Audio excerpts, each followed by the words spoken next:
Como iniciativas que amenazan grandes valores de la ética cristiana, fueron calificados los proyectos de ley del acuerdo de vida en pareja y el referido al aborto terapéutico. Así lo manifestaron las autoridades de las iglesias cristianas chilenas en un encuentro con el ministro secretario general de la Presidencia, Cristian Larroulet. En esa instancia se hizo entrega de una carta dirigida al presidente Sebastián Piñera, en la que se llama a velar y defender los valores fundamentales de la familia. Queremos conversar más sobre lo que fue ese encuentro, sobre los motivos, sobre la carta, sobre los argumentos y fundamentos. Nos acompaña aquí en CNN Chile el obispo de la Iglesia Pentecostal Apostólica, Francisco Anabalón. Obispo, muchas gracias por estar con nosotros. Al contrario, muchas gracias por la invitación. Aquí está la carta, tengo una copia de ella que aparece y está firmada obviamente por muchos líderes religiosos, incluido también la Iglesia Católica. Primera pregunta.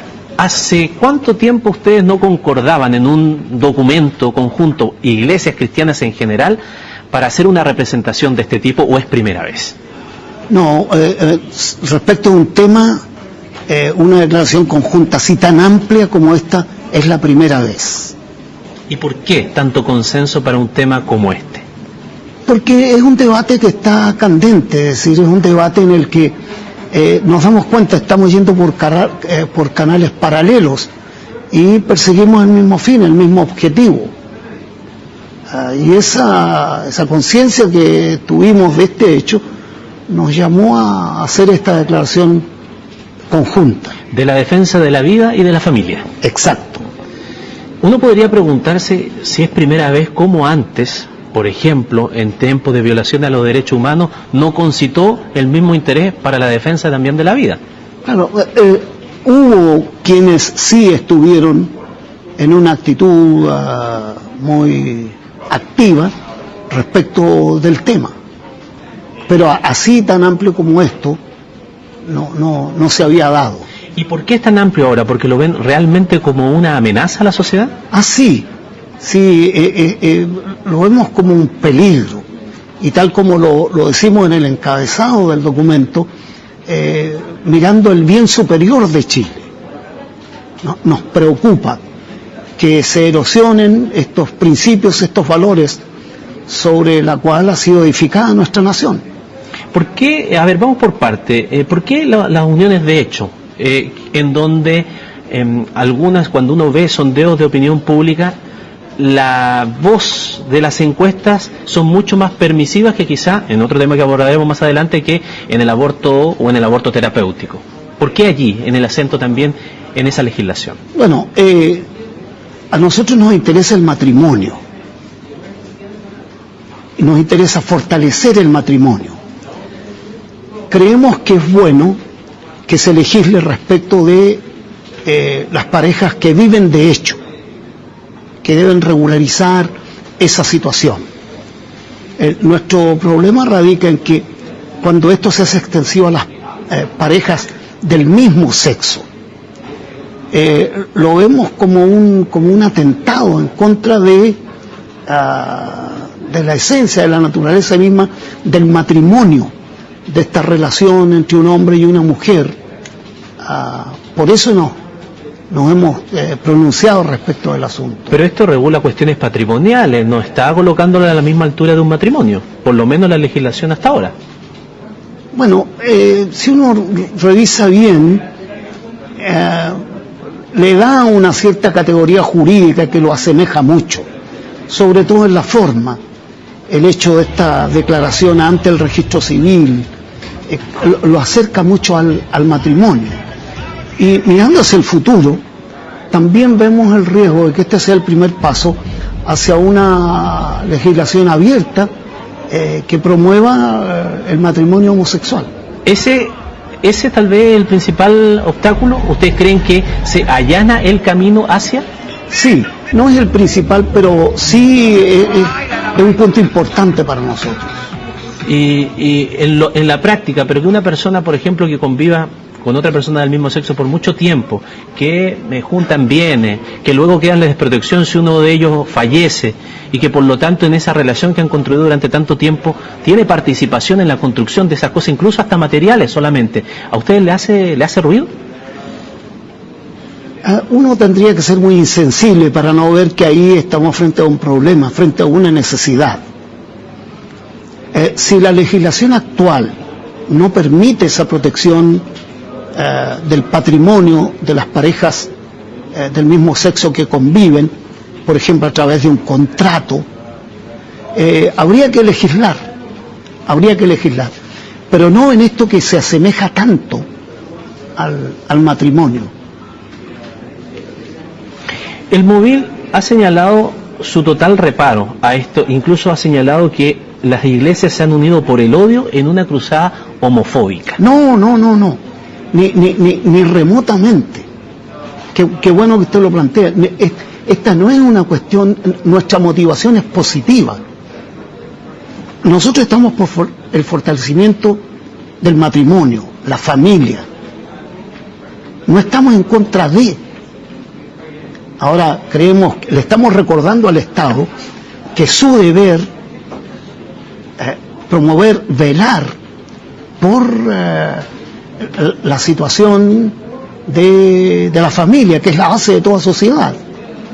Pero ni remotamente nosotros tenemos una actitud de respeto a las personas homosexuales. Para que se entienda bien, ¿ustedes quieren entrar con su voz al debate o quieren que fruto de una tradición cristiana de la sociedad chilena mayoritariamente se imponga su criterio? No. Nosotros no reconocemos que no tenemos el derecho a imponer nuestros principios a otros, pero tampoco tenemos la obligación de aceptar pasivamente que se nos impongan valores contrarios a nuestras convicciones. A ver, pero uno podría decir, no se está imponiendo nada, la legislación está allí y el que quiere la toma o no. No se le está imponiendo. A ver, en otras palabras, si alguien de su iglesia es homosexual, no se le está obligando a hacer un contrato, obligando a llegar a un matrimonio si no quiere. Pero en nuestra opinión, eso menoscaba la institución del matrimonio. Eso decir, bueno, esto optativo, el que nos parece que eso erosiona los fundamentos del matrimonio. Por eso nuestra preocupación. Cuando una persona tiene una tendencia homosexual y es evangélico, en su iglesia, particularmente le pregunto en su iglesia, ¿cómo lo tratan ustedes? Bueno, es bienvenido. Ahora, el cristianismo plantea la demanda de una vida de disciplina moral y espiritual. Y para nosotros es muy importante la conversión, que es la única manera de ser parte del cuerpo de Cristo, de ser parte de la iglesia, y luego aceptar las normas bíblicas para guiar la conducta.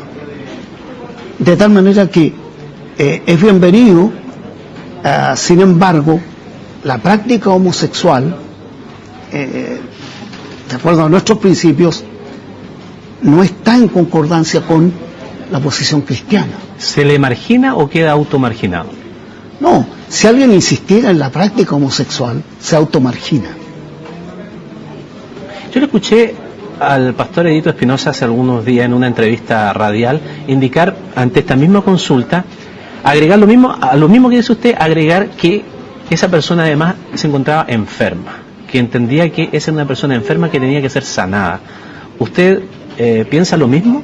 ¿O estaba hablando, o cree que está hablando de enfermo desde el punto de vista espiritual, que tiene que ser sanada? Yo pienso que a eso se habrá referido, porque respecto de esto, del origen, la causa de la homosexualidad, el asunto no está zanjado todavía. Si esto es genético, si esto es hereditario, si esto es una conducta adquirida, si esto constituye una desviación de lo que debe ser la conducta de cada sexo. Eso no está tan definido así en la comunidad científica. De tal manera que yo quiero pensar que lo que habrá dicho es que se refiere a una enfermedad de orden moral, de orden espiritual. Mi propósito no es que hable por él, pero en estos días y hoy día específicamente, también el mismo pastor en una prédica en el sur del país ha tratado de homosexual a un parlamentario, a Fulvio Rossi, que precisamente ha presentado proyectos de ley en este sentido, valóricos si se pueden decir. ¿Cuál es la diferencia o cuál es la frontera en el trato y en el respeto que se tiene que tener defendiendo las posiciones de cada uno y llegar, entendiendo también desde un púlpito, a decir esto sobre un parlamentario? Bueno, yo no coincido y tomo sus palabras como que representan un hecho, una realidad. Yo no lo escuché, es la primera mención que oigo del asunto. Quiero incluso suponer que habrá sido un lapsus, porque reviste cierta gravedad el tenor de esa afirmación. No, claro, usted lo señala muy bien, que tiene que ser claro la cuestión del respeto. Discrepamos, pero vivimos una sociedad civilizada.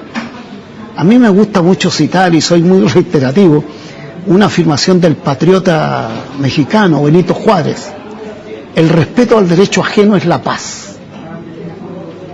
Yo exijo que se me respete, estoy obligado a respetar. Por lo tanto, cuando hacen esta presentación, esta carta, ¿ustedes creen que no violenta esa paz de los otros, de la diversidad de los otros, de vivir con su diversidad? No, porque tal como se plantea en el texto de la carta, lo hacemos de manera humilde, de manera fraternal, no estamos imponiendo, esto es un debate. Lo que me sorprende es que a veces esta minoría reclama, se queja de intolerancia. Se habla de tolerancia. Y cuando nosotros los cristianos queremos exponer nuestra posición, no hay tolerancia, ni siquiera para escucharnos, entender lo que estamos diciendo. En el caso del aborto terapéutico, que también lo mencionan ustedes en la carta, ¿cuáles son los reparos si la explicación que se da por parte de quienes promueven esta legislación es que efectivamente la madre puede estar en peligro, o segundo, está relacionado o orientado hacia fetos que no van a tener una posibilidad de vivir? Bueno, déjeme partir afirmando que nosotros estamos por la vida desde su concepción hasta la muerte natural. Ya se ha dicho mucho esto y se ha constituido casi en un cliché, que es una contradicción de términos hablar de aborto terapéutico. El aborto no pretende sanar nada, es una contradicción. Ahora, si deliberadamente está la intención de privar de vida a un ser, por muy noble que sea el propósito, nos parece que no es legítimo. Si en el proceso extremo de salvar la vida de ambos, la madre y la criatura, si en el proceso muere el bebé, ahora eso es diferente que haber tenido desde el comienzo la intención de terminar con la vida del nonato. Y en el caso de una mujer que sabe que el feto que lleva adentro no va a vivir y que por lo tanto eso le provoca también un perjuicio desde el punto de vista psicológico muy profundo, estar 9 meses en una gestación que sabe que no es compatible con la vida, allí no opera ningún otro tipo de raciocinio o de posibilidad o de alternativa para ella. Bueno, este tema es sensible y por supuesto la ciencia tiene una palabra respecto a esto, que un parto inducido, una cesárea,